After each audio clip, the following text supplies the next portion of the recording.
Hi, and welcome to episode 6 of my encounters with Australian birds. Today we're going to have a look at one of my favourite birds, the Tawny Frogmouth. One of the most widely spread birds in Australia, but quite often they are just nearby and people don't realise them. They are masters of camouflage, much like some of the bird that we featured earlier on this program, the bush stone curlew. Well, you can be standing right next to those and not hardly see them, and the same with the tawny frogmouth. You can be next to one on a bush at the same height as your head or waist height or whatever, and you won't know it's there. But they camouflage they beautifully blend in with the surrounding camouflage, and that's the secret of their longevity. They are not under threat in Australia like so many other birds, probably because they are so good at their defences and so good at their finding food because of their brilliant camouflage skills and their very quiet flight. They hunt and catch insects and things by night. During the daytime they mainly just stay on a branch, perhaps preening themselves, but we'll discover a bit more about them as we go, and I'll show you some still shots and some videos. But before we do that, I'd just like to share a little bit. I like to share some of the books I've got. This one is Australian Nature Stories by Ronald.K Monroe, and this was produced back in the 1940s. And this man died quite young. He was a newspaper journalist and a keen bird photographer, and this is the only book that he produced. My wife found this in a second-hand shop. There's a little bit of a tatter in the cover there, but it's nature stories for children with wonderful photographs. He was an amazing bird photographer, this man, and there's some wonderful things about the frogmouth in here. I'm just going to read a little bit of an extract from it for you, talking about Frida.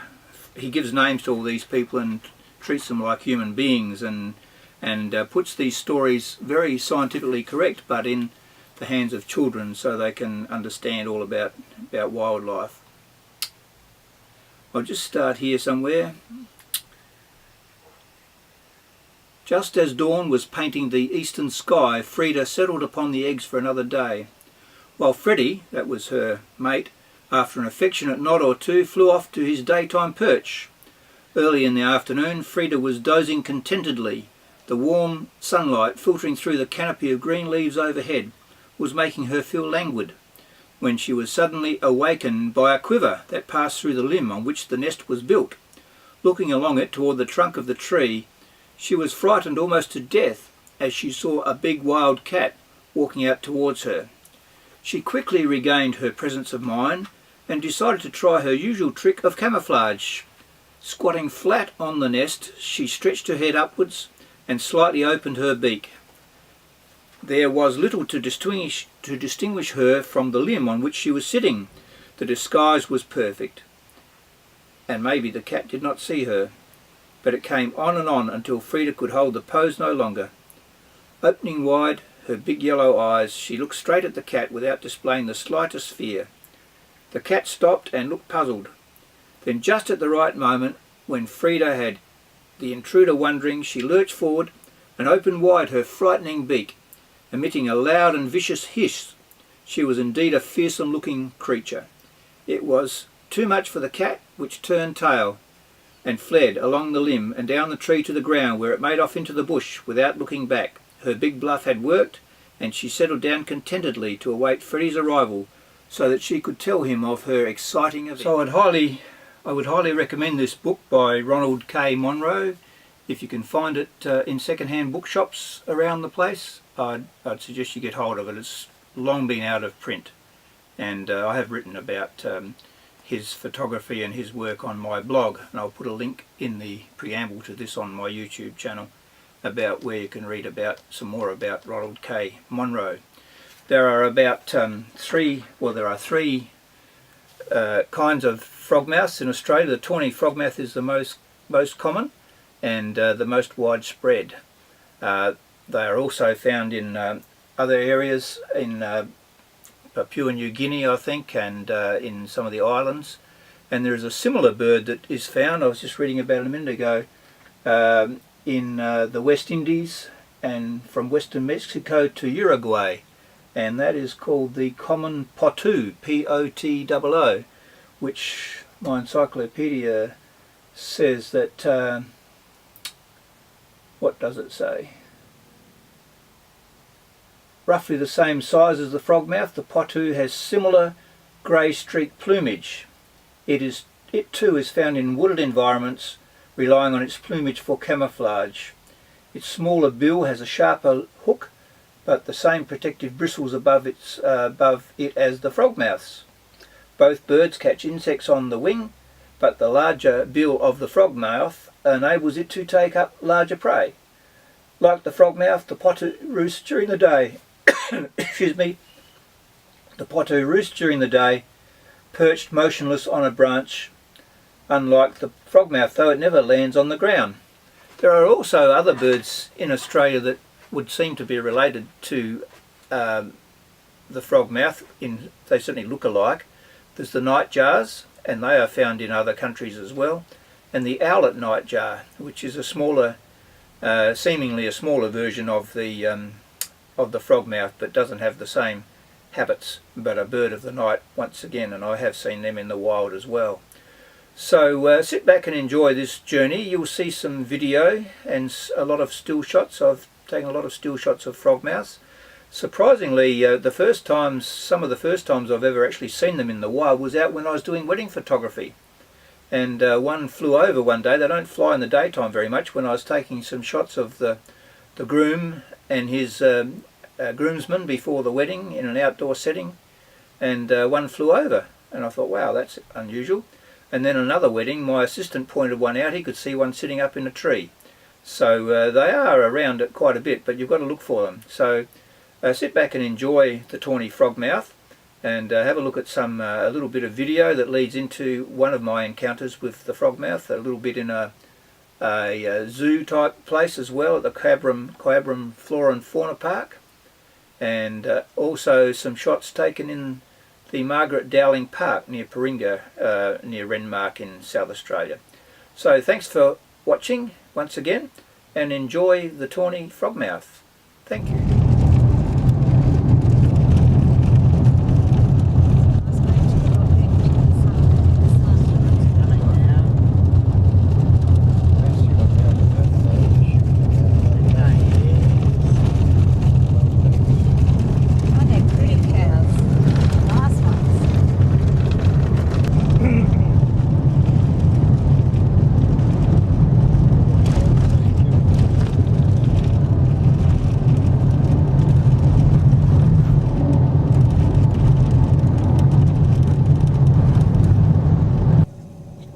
Okay, you can start moving, Liz. No,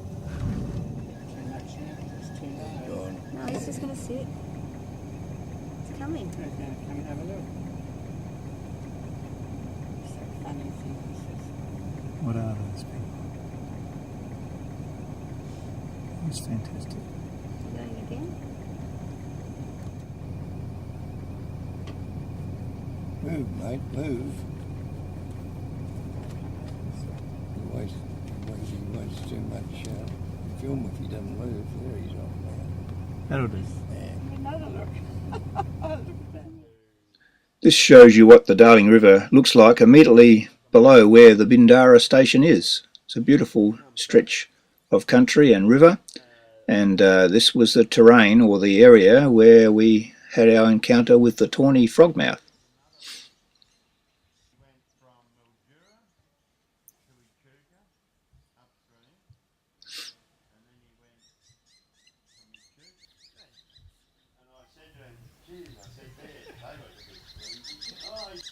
And the next day we were over at the hours working, and we said, this fella walking back to the road, he's in trouble while working, but there he said them wheels that he said looked a bit weak, they fell off. They have an exceptional part for... Here we are for breakfast, cooked over an open fire. Our hosts at Bindara Station were Bill and Barb Arnold. It's a wonderful place to stay. Look them up on the internet and see if you can go and stay there. I recommend it. It's only open certain times of the year. There's an amazing toaster there that someone invented where you can turn the toast over on both sides and hold it in the fire. So my grandfather actually grew up on this property, and neighbouring stations as well when he was very young. And he used to drive bullock wagons in this area when he was probably about 14. And so that's why we have a great interest in Bindara Station and have been there a few times now. It was while we were around this campfire at night that we actually realised that there was a tawny frogmouth in the tree above us. So just watch this little bit here unfold as we have our encounter with the tawny frogmouth. Because of the height of the ground, yeah, well, I see you're afraid. Dad, come and see the tawny frogmouth.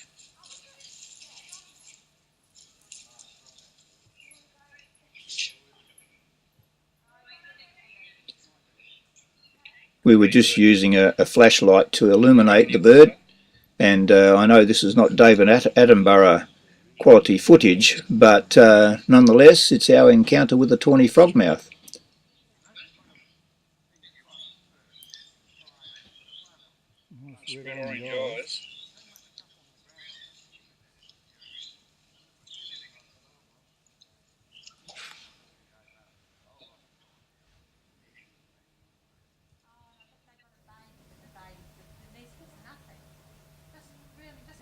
That's good, great angle. Put one across and then try to build on it. This one they put across to hold everything. Gave away with the weight and the whole lot. An attractive bird, aren't they, in many ways? They are, yeah. Mm. Yeah. Nature at its best, I reckon. Mm.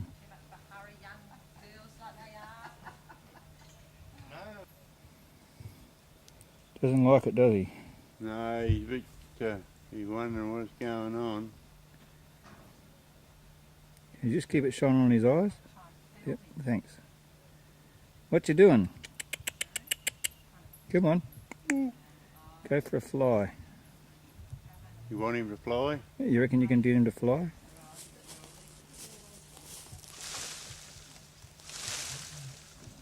No. He doesn't want to move.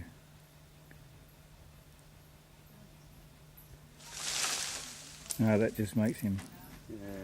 No. That's all right. He's moving his head a bit. Well, there's his eye. Yeah, that's a great shot. Beautiful. Brilliant eye, that eye. It's just... What you doing? Come on. Now these shots are in a aviary in the Kyabram Fauna Park in, I think it's Victoria. But look that up anyway, Kyabram I think it is. And this is the normal sort of shots that we can get to when we don't find the tawny frogmouth in the wild. You can find them in zoos and in various aviaries around the place. And you'll see this one coming to life there, preening themselves, got accustomed to us. When they first encounter humans, they just freeze and they don't move. But then once they get used to you, they do start doing that sort of thing.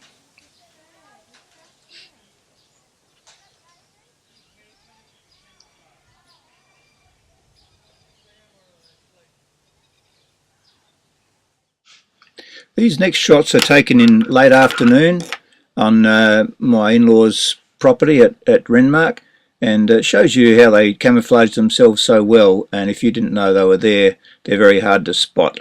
So this is their normal frozen posture that they adopt. Our next encounter with the tawny frogmouth here is on a yabbying expedition with some of our family in the Margaret Dowling Park, which is near Renmark, Paringa in South Australia. And the yabbies are beautiful little freshwater crayfish which are very tasty. There we are, encamped under a tree, didn't know what was up above us, and there they were, a little family of tawny frogmouths. We didn't know they were there until after about half an hour, and most of that time they were frozen, or once they got used to us though, we were there for about 4 hours, they started to loosen up a bit. Unfortunately I didn't get any video. While you are watching these little birds, I'll just read a little bit from my Australian bird guide about them. Frogmouths are mid-sized nocturnal predators, readily distinguished from owls by very broad gait and flattened bill, long graduated tail and distinctive forehead tufts. The plumage is camouflaged to resemble bark, and they roost and nest on horizontal tree branches. Alarmed frogmouths often adopt a highly cryptic broken stick posture, never used by owls, in which the body is aligned along a branch, with the head and forehead plumes angled upwards and the eyes closed to slits. They mostly hunt arthropods and small vertebrates, captured on the ground by perch and pounce. The long, broad and rounded wings with soft plumage allow strong but silent flight. The legs and feet are weak and are not used to capture or handle prey. The male is slightly larger than the female, with a heavier bill.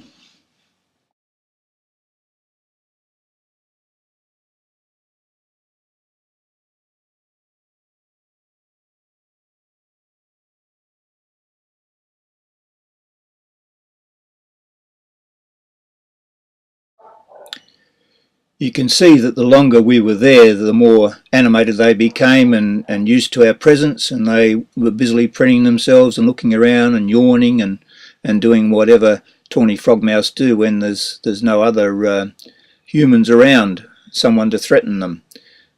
So continue to enjoy watching this. We're going to come up in a second to some shots of some tawny frogmouths in a similar area on a very hot day, or in a property at Renmark, where the two adults were sheltering up in a tree, and it was over 40 degrees in the heat. It was a very hot day, so two adults were sheltering up in a nearby pine tree, while the two baby frogmouths took shelter in the shade underneath a car trailer. And I think that's a good place to finish off with a very cute shot of these two little baby tawny frogmouths. Once again, thanks for watching this episode of Encounters with Australian Birds. The next time I think I might try the Australian emu. So look forward to seeing you then.